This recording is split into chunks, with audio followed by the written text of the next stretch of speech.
नमस्कार दर्शकों, आज मैं आप लोगों के सम्मुख उपस्थित हुआ हूं जन्म कुंडली के 12वें भाव में चंद्रमा के प्रभाव को लेकर।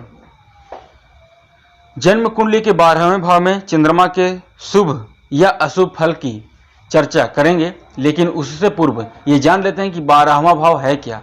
12वां भाव फिजूल का खर्च, कोर्ट केस, जेल यात्रा, अस्पताल यात्रा, मृत्यु के बाद की स्थिति और हानि का भाव है।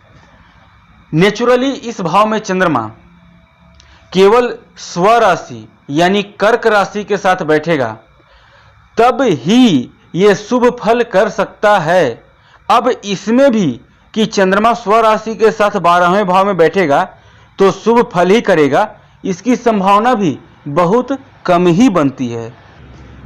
क्यों बनती है?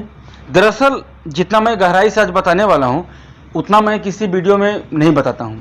जब 12वें भाव में चंद्रमा बैठ जाएगा जा करके कर्क राशि का, अपनी राशि का, तो बन जाएगी सिंह लग्न की कुंडली। और सिंह लग्न की कुंडली के लिए चंद्रमा व्ययस होकर व्यय भाव में बैठा है। मेरे कुछ ज्योतिष भाई कह सकते हैं कि यहाँ पर विपरीत राज्यों की कंडीशन में है चंद्रमा, पर यह शुभ संकेत नहीं है कि 12वें भाव का स्वामी 12वें भाव में ही है। सूर्य अगर मजबूत हुआ फिर भी हम चंद्रमा को शुभ फलदायी नहीं कह सकते। वहां देखना होगा चंद्रमा किसके नक्षत्र में है। अगर चंद्रमा शनि के नक्षत्र में हो गया,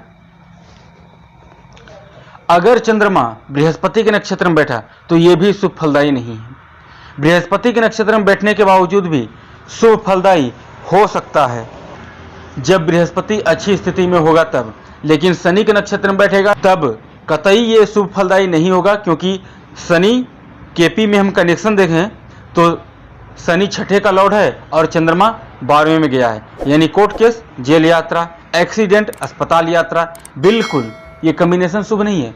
अगर यहाँ पर चंद्रमा बुध के नक्षत्र में बैठ जाए, आश्लेषा नक्षत्र में, तो ये शुभ फलदायी है। जातक को विदेश यात्रा से, भ्रमण करने से शुभ लाभ उसको मिलेंगे। जातक अस्पताल में कार्यरत भी हो सकता है क्योंकि यहाँ पर बुध सिंह लगन में लाभेश और धनेश होता है, तो ये नक्षत्र के थ्रू शुभ फल करेगा। इसके अलावा यदि उच्च का भी होकर यहाँ पर बैठे चंद्रमा 12वें भाव में, तब शुभ फल कतई नहीं करेगा। कारण उस स्थिति में मिथुन लग्न की कुंडली बनेगी और मिथुन लग्न की कुंडली के लिए चंद्रमा धन का स्वामी होकर उच्च का होकर खर्च के घर में जाएगा। ये एक अलग स्थिति है कि चंद्रमा धन का स्वामी होकर खर्च के घर में गया है और वो भी उच्च का। अगर शुभ ग्रहों से दृष्ट या युत हुआ अथवा अकेला बैठा तब ये खर्च आपको धर्म कर्म के कामों में कराएगा। आप किसी की मदद के लिए खर्च करेंगे, किसी की परोपकार के लिए आप खर्च करेंगे, किसी को दान देने के लिए आप खर्च करेंगे। लेकिन अगर शनि राहु केतु से पीड़ित होकर या दृष्ट होकर 12वें भाव में बैठा और उसमें भी शुक्र भी 6, 8, 12 में निगेटिव होकर बैठ गया, छठे में, अष्टम में या खुद 12वें में बैठ गया, उस पर भी शनि राहु केतु का प्रभाव है, सूर्य से अस्त हो जाए, तब जातक पर स्त्रियों पर भी पैसा फेंक सकता है क्योंकि ये स्थितियां गलत हो जाएगी। उस स्थिति में जातक शुक्र का भी दुरुपयोग करेगा। शुक्र पुरुष की कुंडली में वीर्य का कारक ग्रह होता है, वो उसका भी नाश करेगा। और चंद्रमा व्हाइट ब्लड को रिप्रेजेंट करता है। अब व्हाइट ब्लड समझ ही गए कि उसका क्या कलर होता है, और यहाँ पर ये शुभ फल कतई नहीं हो सकता।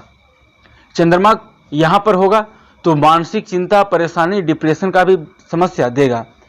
और स्वाभाविक सी बात है कि चंद्रमा यहाँ पर जिस भी राशि के साथ रहेगा वही राशि जातक की जन्म राशि हो जाएगी, तो उसमें शनि की 7.5 और जब ढैया लगेगी तो उसको मानसिक चिंता, परेशानी अन्य लोगों की अपेक्षा ज्यादा होगी।